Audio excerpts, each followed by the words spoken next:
మరో breaking news చూస్తున్నాం. Operation Dhoolpet పేరుతో ఎక్సైజ్ పోలీసులు సోదాలు చేస్తున్నారు.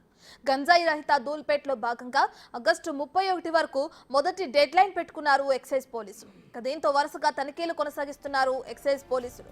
సిటీలో దొరికే గంజాయికి మూలాలన్నీ ధూల్పేట్ లోనే ఉన్నట్లు గుర్తించారు ఎక్సైజ్ ఎన్ఫోర్స్మెంట్ అధికారులు.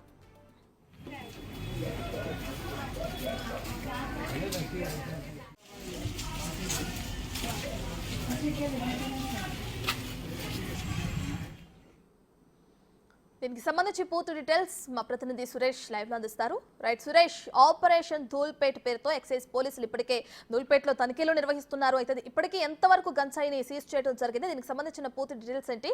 ఇక 31 వరకు ఆగస్టు 31 వరకు డెడ్ లైన్ కూడా పెట్టుకున్నట్లు తెలుస్తుంది కదా, పూర్తి డీటెయిల్స్ ఏంటి సురేష్?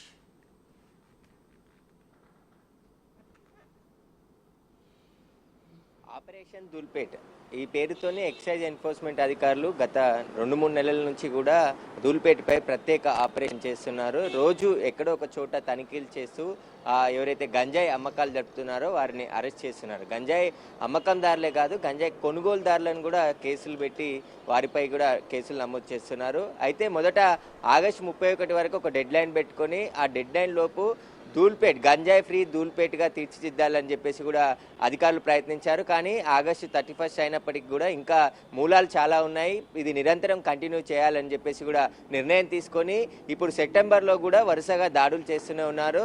రోజు ఎవరినో ఒకరిని అరెస్ట్ చేసి వారి వద్ద కిలోల కొద్ది గంజాయి స్వాధీనం చేసుకొని వారిపై కేసులు నమోదు చేసి జైలుకు తరలిస్తున్నారు. అయితే హైదరాబాద్లో గంజాయి ఎక్కువగా శివారు ప్రాంతాల్లోకి గంజాయి పట్టుబడ్డప్పుడు దాటి మూలాలన్నీ కూడా ధూల్పేట్లోనే దొరుకుతున్నాయి. ఎందుకంటే ధూల్పేట్ నుంచే మేము గంజాయి కొనుగోలు చేసాం, కన్జ్యూమర్లను పట్టుకున్న సమయంలో కూడా ధూల్పేట్ వాళ్ళే మాకు గంజాయి అమ్మారని చెప్పేసి అన్ని స్టేట్మెంట్లు ఉండడంతో ముందు ధూల్పేట్లో ఉన్నటువంటి మూలాలన్నిటిని కూడా పూర్తి స్థాయిలో కట్టడి చేయాలని చెప్పేసి కూడా ఒక యాక్షన్ ప్లాన్తో మొత్తం గంజాయి అమ్మకందారులతో పాటు కొనుగోలుదారులపైన కూడా పూర్తి నిఘా ఎక్సైజ్ ఎన్ఫోర్స్మెంట్ అధికారులు పెట్టడం జరిగింది.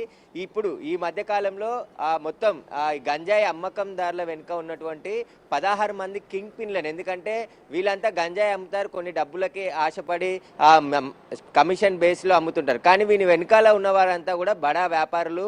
వీరికి బల్క్లో తీసుకొచ్చి హైదరాబాద్లో కొన్ని పాయింట్లలో కిలోలు పెట్టి వీరికి గ్రామాలలో అందిస్తే వీరందరూ కూడా కన్జ్యూమర్లకి సప్లై చేస్తున్నట్టు ఎక్సైజ్ ఎన్ఫోర్స్మెంట్ అధికారులు గుర్తించడం జరిగింది. ఈ 16 మందిలో ఇప్పటికే 12 మందికి పైగా అరెస్ట్ చేశారు. మిగతా వారిపైన కూడా కదలికలపై నిరంతరం నిఘా ఉందని చెప్పేసి కూడా ఎక్సైజ్ ఎన్ఫోర్స్మెంట్ అధికారులు చెప్తున్నారు. ఇంకా ఆపరేషన్ ధూల్పేట్ అనేది కంటిన్యూ ప్రాసెస్గా కొనసాగుతుంది.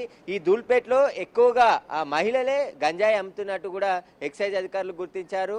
వారి కదలికలపైన కూడా నిత్యం నిఘా పెట్టారు. ఎందుకంటే గతంలో సారాకి నిలువుగా ఉన్నటువంటి ధూల్పేటు ఇప్పుడు ఆ సారా అమ్మకాలన్నీ కూడా పూర్తిగా నిషేధించడంతో ఇప్పుడు గంజాయి వైపు మళ్ళడంతో వారికి సంబంధించి ఎవరైతే గంజాయి అమ్ముతున్నారో వారికి సంబంధించిన పూర్తి డీటెయిల్స్, కస్టమర్స్కి సంబంధించిన డీటెయిల్స్, వీటన్నిటికి సంబంధించి సమాచారంతో పోలీసులు రోజు తనిఖీలు చేస్తున్నారు. నిన్న ఒక మహిళను కూడా అరెస్ట్ చేశారు. ఆమె దగ్గర 1.5 కిలోలకు పైగా గంజాయి స్వాధీనం చేసుకున్నారు. గంజాయి అమ్మిన డబ్బులు కూడా ఆమె దగ్గర నుంచి రికవర్ చేయడం జరిగింది. ఎవరు కూడా గంజాయి కానీ మాదక ద్రవ్యాలు కానీ అమ్మితే కఠిన చర్యలు తీసుకుంటాము, ప్రభుత్వం కూడా చాలా సీరియస్గా ఉంది, గంజాయిపై ఉక్కుపాదం మోపాలని చెప్పి సీఎం రేవంత్ రెడ్డి స్పష్టమైన ఆదేశాలు ఇవ్వడంతో అధికారులు కూడా ఇటు నార్కోటిక్ బ్యూరోతో పాటు లా అండ్ ఆర్డర్ పోలీసులు, ఎక్సైజ్ పోలీసులు ప్రతిరోజు హైదరాబాద్లో ఎక్కడో ఒక చోట డ్రగ్స్ కానీ గంజాయి కానీ మాదక ద్రవ్యాలు ఎలాంటి పదార్థాలు అమ్మినా కూడా వాటికి సంబంధించి సోదాలు కొనసాగుతున్నాయి, అరెస్టులు కూడా అవుతున్నాయి. ముఖ్యంగా ఈ ధూల్పేట్లో కొంతమంది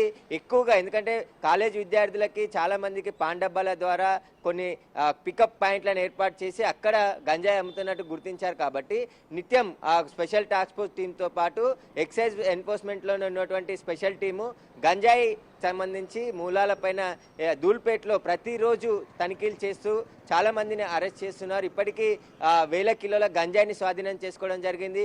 10ల సంఖ్యలో ఎవరైతే పెడ్లర్స్ ఉంటారో వారిని కూడా అరెస్ట్ చేశారు. ఎవరైనా గంజాయి అమ్మాలన్నా లేకుంటే తీసుకురావాలన్నా, ముఖ్యంగా ఒడిశా, ఆంధ్ర నుంచి ఎక్కువగా హైదరాబాద్కి గంజాయి వస్తుంది కాబట్టి ఒడిశాకి చెందిన వాళ్ళని కూడా గతంలో ఎక్సైజ్ ఎన్ఫోర్స్మెంట్ అధికారులు అరెస్ట్ చేసి రిమాండ్కి తరలించారు. వివిధ కొత్త మార్గాల ద్వారా ఇక్కడి నుంచి గంజాయి తరలించి వచ్చి, ఎందుకంటే హైదరాబాద్కి రావాలంటే అనేక చెక్ పోస్టులు కూడా ఉంటాయి, కానీ వాటి అన్నిటిని దాటుకొని ధూల్పేట్ వరకు కూడా గంజాయి వస్తుంది. అసలు గంజాయి హైదరాబాద్కి ఏ విధంగా వస్తుంది, ఎలా రవాణా చేస్తున్నారనే దానిపై వారిపైన పూర్తి సమాచారం సేకరించిన తర్వాత ఈ దాడులన్నీ కూడా కొనసాగుతున్నాయి. పాత నేరస్తులపై నిఘా కూడా ఉండడంతోనే పెద్ద మొత్తంలో గంజాయి పట్టుబడుతుంది. ఇక కొద్ది రోజుల్లోనే ధూల్పేట్ గంజాయి రహిత ధూల్పేట్గా తీర్చిదిద్దేందుకు అన్ని చర్యలు తీసుకుంటున్నాం. ఇంకా హైదరాబాద్లో కూడా అన్ని చోట్ల నిరంతరం నిఘా ఉంటుంది. పబ్బులలో కూడా ఎక్సైజ్ ఎన్ఫోర్స్మెంట్ అధికారులు అకస్మాత్తుకంగా పబ్బుల పైన కూడా తనిఖీలు చేస్తున్నారు. అక్కడ ఎవరైనా డ్రగ్స్ సేవించి ఉంటే వారిపైన కేసులు నమోదు చేసి వారికి డ్రగ్స్ ఏ విధంగా వచ్చిందనే దానిపైన కూడా దర్యాప్తు చేస్తున్నారు. ఇప్పుడు ధూల్పేట్ ఆపరేషన్కి సంబంధించి ఇంకా కంటిన్యూగా కొనసాగుతూనే ఉంటుంది. మొదట ఆగస్టు 31 వరకు అనుకున్నాం, కానీ ఇంకా మూలాలు చాలా ఉన్నాయి కాబట్టి దాన్ని కంటిన్యూ చేస్తున్నామని చెప్పేసి కూడా ఎక్సైజ్ ఎన్ఫోర్స్మెంట్ అధికారులు చెప్తున్నారు. కురిషి నేతృత్వంలో, జాయింట్ కమిషనర్ కురిషి నేతృత్వంలో ఈ సోదాలన్నీ కూడా కొనసాగుతున్నాయి. ఖచ్చితంగా ధూల్పేట్లో ఎవరైనా గంజాయి అమ్మాలన్నా కూడా వారిపై కేసులు నమోదు చేస్తాం. అవసరమైతే పీడీ యాక్ట్ కూడా నమోదు చేస్తాం. ఎందుకంటే రిపీటెడ్గా నేరస్తులు పట్టుబడితే వారిపైన పీడీ యాక్ట్ నమోదు చేసి సంవత్సరం వరకు జైలు నుంచి బయటికి రాకుండా చర్యలు తీసుకునే విధంగా కూడా చూస్తున్నాం. ప్రభుత్వం కూడా చాలా సీరియస్గా ఉంది మాదక ద్రవ్యాల పైన. ఎందుకంటే గంజాయి రహితం, ఎందుకంటే యువత ఎక్కువగా గంజాయికి అడిక్ట్ అవుతున్నారు కాబట్టి డ్రగ్స్ అన్నీ కూడా దొరకట్లేదు కాబట్టి ఇప్పుడు గంజాయి పైన పోలీసులు అయితే ప్రత్యేక దృష్టి సారించడం జరిగింది. Right, thank you for the update Suresh.